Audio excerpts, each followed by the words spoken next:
안데르센 동화집이 있어요. 안데르센이라는 그 말은 사람 이름인데요.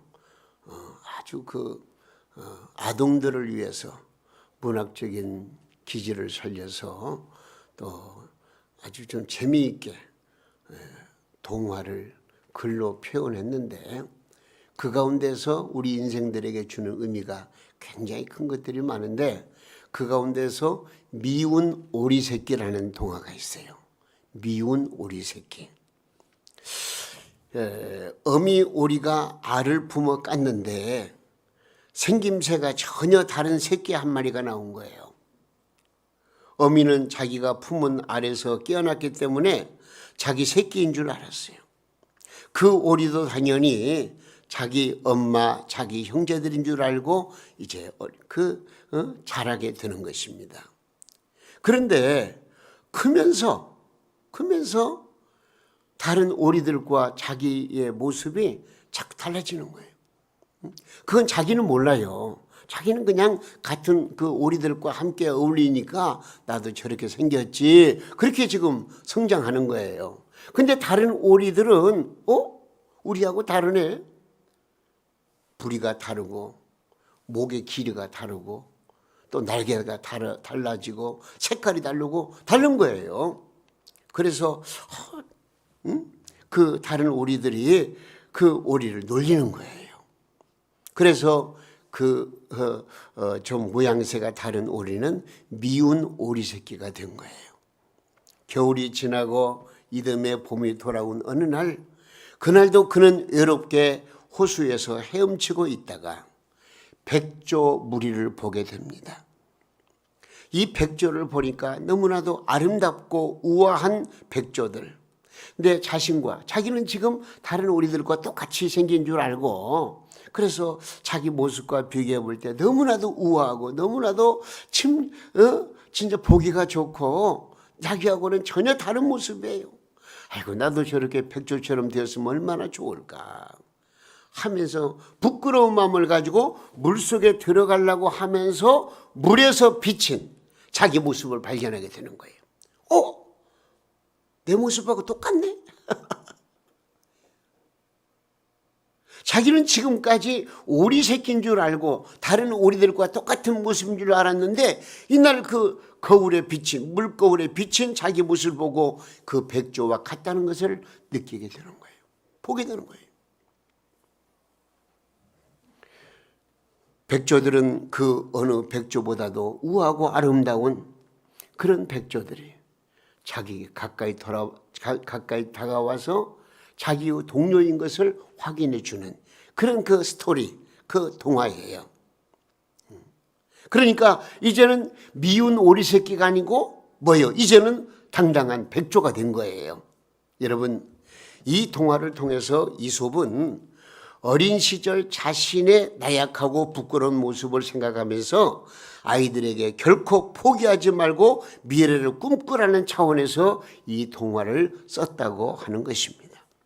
저는 이 동화를 통해서 내가 어디에 소속되어 있는지를 아는 것이 얼마나 중요한가에 대해서 생각해 보았습니다. 나는 오리인가? 나는 백조인가? 나의 존재 가치 그리고 나의 목적과 방향을 분명히 할 수 있어야 되겠는데 과연 나는 어디에 소속되어 있고 과연 나는 무엇을 향해서 어떤 목적을 가지고 나가야 할 것인가 하는 것을 다시 한번 새롭게 조명해 보고 또 말씀을 통해서 다시 한번 내 신분을 확인해 보고 나는 하나님의 자녀이지. 그리스도 안에서 구속받은 하나님의 백성이지. 똑같은 오리인 줄 알았더니 자기 자신이 백조라 그런 얘기죠. 오늘 이 시간 말씀을 통해서 우리 그 신앙의 정체성을 다시 한번 우리 스스로가 확인할 수 있는 그런 좋은 시간, 은혜의 시간, 축복의 시간이 되었으면 참 좋겠습니다. 바울 사도는요, 이것을 분명히 아는 사람이었어요. 빌립보 3장에서 바울 사도의 고백을 들어볼 수가 있습니다. 그는 육체를 신뢰하는 사람이었고 자랑거리가 많은 사람이었습니다. 8일 만에 할례를 받았고요. 이스라엘 족속이고요. 베냐민 지파고요. 히브리인 중에 히브리인이고요. 율법의 의로 말하면 흠이 없을 정도로 아주 성실하게 율법을 지켜 행하던 그런 사람이 바로 이 사울이었습니다. 그런 그가 예수 그리스도를 발견하게 됩니다. 그리스도를 발견했다는 말은 무슨 말이냐? 나는 지금 내 스스로 의를 주장하면서 내가 구원을 이루어가는 줄 알았는데 그리스도를 발견한 다음에는 아니야, 나의 구원은 바로 저분 안에 있어, 예수님 안에 있어 하는 자기 자신을 발견하게 됐다 그 말이죠. 이제 자기의 모든 자랑은 그래서 배설물과 같이 여기게 되었습니다. 그는 그리스도 안에서 자기가 어떤 사람인지, 무엇을 해야 할 것인지, 어떻게 살아야 할 것인지를 알게 되었습니다. 그래서 바울 사도는 갈라디아서 2장 20절에서 이렇게 고백을 합니다. 뭐라고? 우리 한번 읽어보겠습니다. 내가 그리스도와 함께 십자가에 못 박혔나니 그런즉 이제는 내가 사는 것이 아니 오직 내 안에 그리스도께서 사시는 것이라. 이제 내가 육체 가운데 사는 것은 나를 사랑하사 나를 위하여 자기 자신을 버리신 하나님의 아들을 믿는 믿음 안에서 사는 것이라. 할렐루야. 그의 소속이 달라졌어요. 그의 소속은 이스라엘이나 유대인의 굴레가 아니고 율법 안에 사는 것도 아니고 이제는 오직 그리스도 안에서 사는 하나님의 백성이 되었다는 사실을 그는 발견하게 되었다, 그런 얘기죠. 여기에서 그의 삶의 목적과 방향이 달라졌습니다. 자, 그렇다면 오늘 이 말씀을 우리가 듣고 있는 여러분들은 과연 소속이 어디입니까? 오리 무리 속에서 안주하고 있지는 않습니까? 다시 말해서 세상의 혈통이나 세상의 신분과 의식과 동일한 방법으로 오늘 또 모이를 줍기 위해서 동분서점에 다니고 있는 그런 세상 속에 속해서 거기에서 안주하고 있는 그런 상태는 아니냐 하는 것입니다. 그 모습으로 살려고 하다 보니까 어떻습니까? 힘들고 고달플 때는 의지할 때도 없고요. 내 인생이 바로 나는 오리 같은 인생이구나 하는 거기에서 머물러 있지는 않느냐 하는 것을 오늘 이 시간 우리 스스로 살펴보시기를 바랍니다. 저는 감히 여러분들에게 말씀을 드리고 싶습니다. 여러분들은 바로 오리가 아니고 백조의 물이라고 감히 말씀을 드립니다. 우리 한번 따라서 하세요. 나는 오리가 아니고 백조 물이다. 이건 무슨 날짐승 얘기하는 게 아니고요. 이 신분의 변화가 있어야 한다, 그런 얘기죠. 내 소속 감이 분명히 세워져 있어야 한다 그 말이죠. 신앙의 정체성을 가져야 한다 그 말이죠. 나는 세상에 속한 사람이 아니고 바로 예수 안에서 하나님의 백성으로서, 하나님의 자녀로서 구원받은 하늘나라 백성이라는 그 자기 신분을 한번 찾아보자, 그런 얘기예요. 오늘 중요한 문제예요. 그래서 우리가 신앙생활 하다 보면은요, 세상 사람들과 다른 모습으로 살려고 하다 보니까 우리는 때로는 미운 오리 새끼가 되는 거예요. 그 모습으로 저들과 살려고 하다 보니까 때로는 세상 사람들에게 구박도 받고 핀잔도 듣는 거예요. 그런데 이제 그리스도 안에서 완전히 거듭나고 보니까 내가 미운 오리인 줄 알았는데 아름다운 날개와 아름다운 몸을 가진 그 백조라는 사실을 알게 되는 것입니다. 알고 보니 우리는 세상에 살고 있지만 세상에 속한 자들이 아니라고 말입니다. 우리는 그리스도 예수 안에 속한 자들이요, 그리스도 예수 안에서 하늘 보좌로 올라갈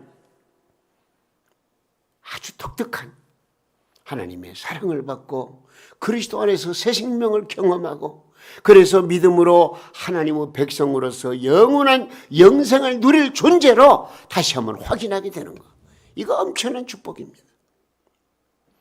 그래서 오늘 본문 4절에서 6절 말씀에 이렇게 말씀하고 있습니다. 한번 읽어보겠습니다. 긍휼히 시작.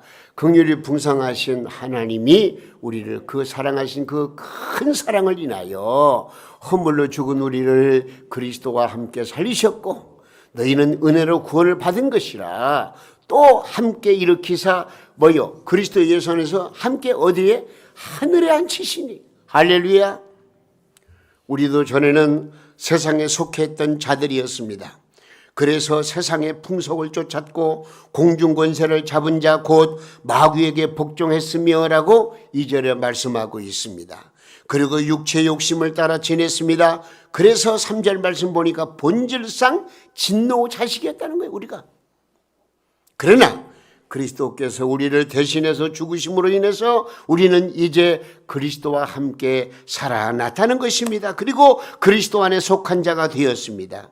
그리스도 안에 속했을 뿐만이 아니라 그리스도 안에서 함께 하늘의 시민권을 갖게 되었다. 할렐루야. 우리는 하나님의 백성입니다. 하늘나라의 백성입니다. 천국 백성입니다. 예수 그리스도와 함께 영원한 천국에서 영생을 누릴 그런 신분인, 그런 하나님의 아들 딸임을 분명히 아시기를 주님의 이름으로 부탁드립니다. 그래서 빌립보서 3장 20절에 이렇게 말씀하고 있어요. 빌립보서 3장 20절. 그러나 시작. 그러나 우리의 시민권은 어디에?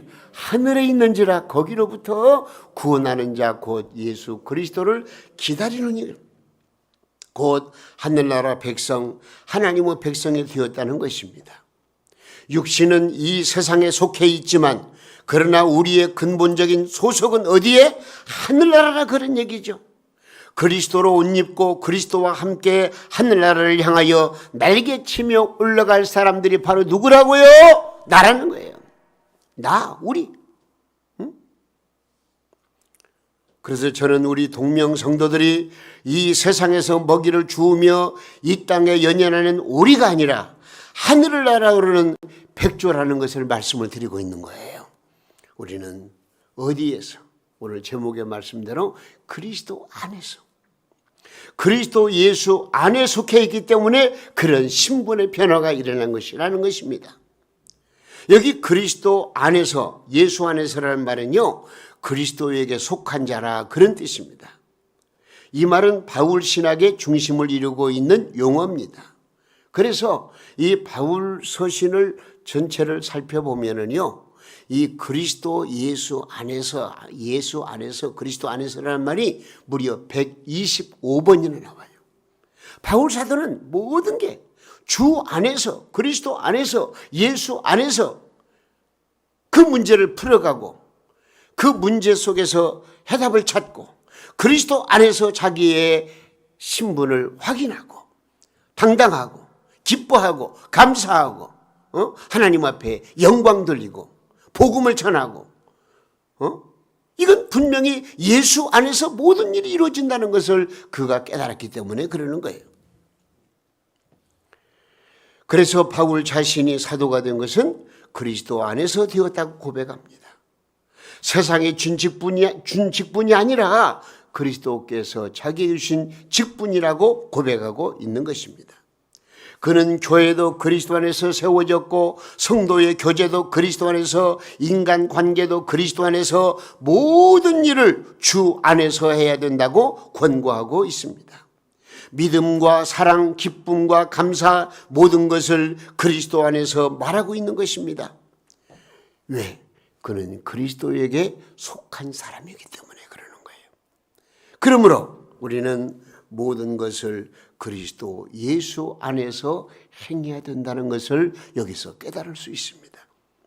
이제 우리는 그리스도 안에서 삶을 생각하고 살아야 되는 것입니다. 바울 사도의 그리스도 안에서의 삶을 정리해 보면 그렇습니다.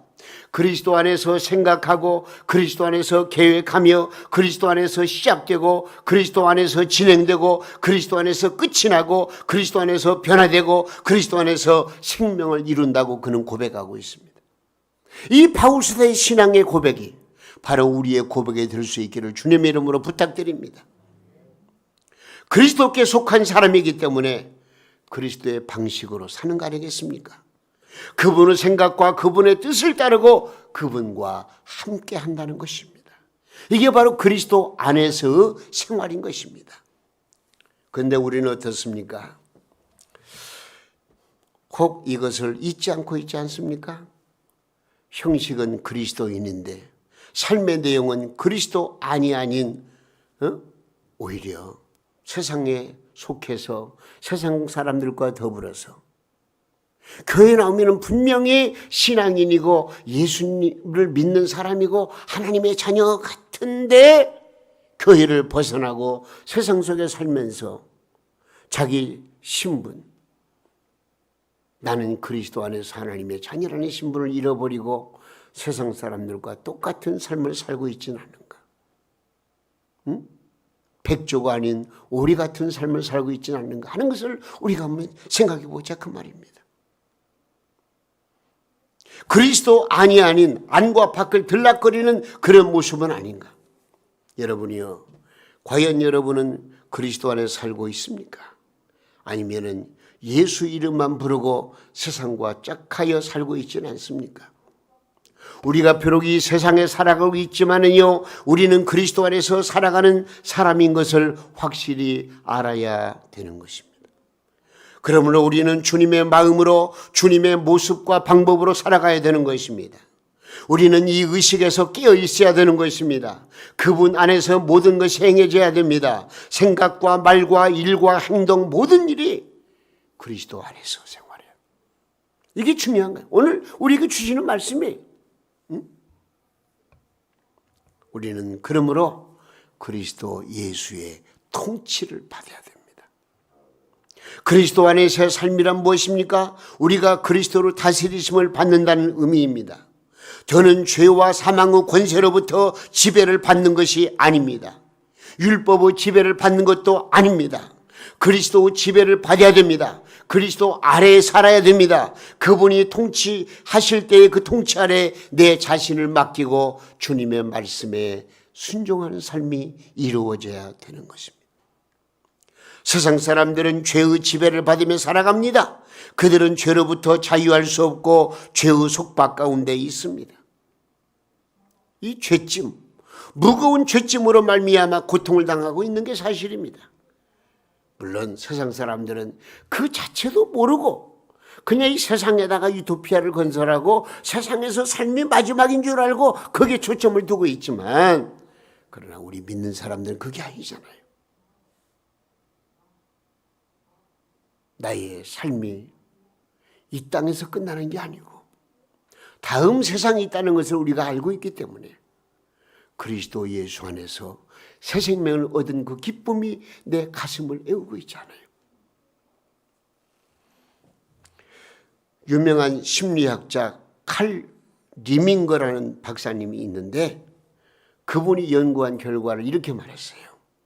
정신병원에 있는 환자들에게 그들에게 그리스도를 소개하고 당신이 믿음으로 죄 용서함을 받았다는 건 확신을 갖게만 해준다면은 정신병원에서 75%가 당장 퇴원해도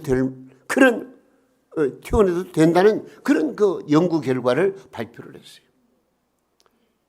왜 내가 정신적으로 육체적으로 괴로움을 당하는가? 이 무거운 죄짐 때문에 그래요. 죄짐만 벗어버린다면은 자유영혼이 될 수 있는 것이고, 이것을 어디에서 답을 찾아야 돼요? 그리스도 안에서 주 예수를 믿어라. 그러면 너와 내 집이 구원을 받으리라. 수고하고 무거운 짐진 자들아 다 내게로 오라. 내가 너를 쉬게 하리라. 이 죄짐을 벗은 이 기쁨, 이것은 바로 어디에서?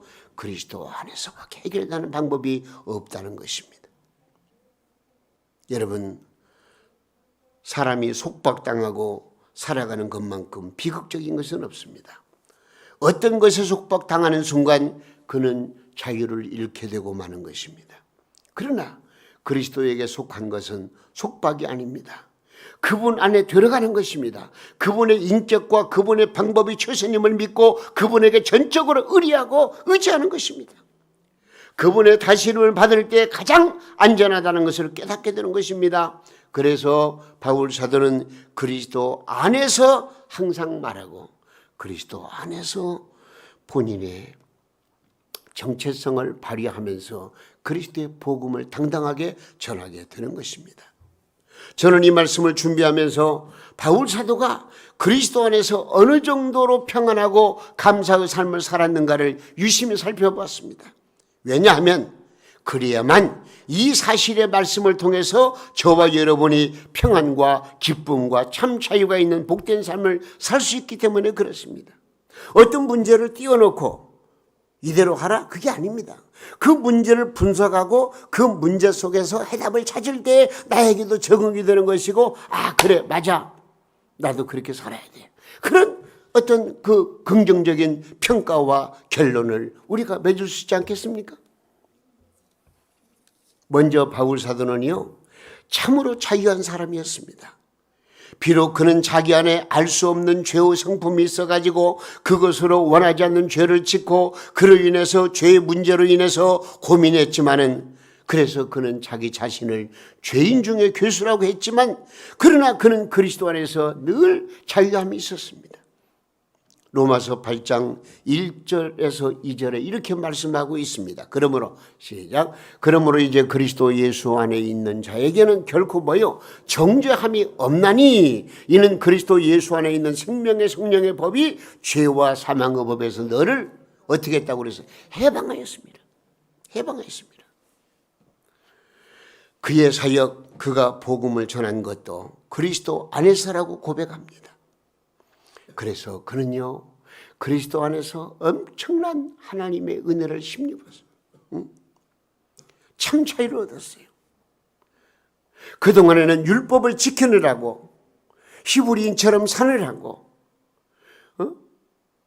좀 의롭게 살려고 노력하는 그런 가운데에서 상당히 속박도 당하고 어려움도 당하고 힘들게 살아왔지만, 이제는 그리스도 안에서 내 자신을 비춰볼 때에 우리 주님께서 내 모든 죄를 십자가에서 못 박혀 피 흘려 죽으심으로 대신 걸머지셨다는 것을 깨닫고, 그 주님을 믿는 믿음으로 말미암아 마음에 평안이 찾아오고 기쁨이 찾아오고 감사가 찾아오고 자유함이.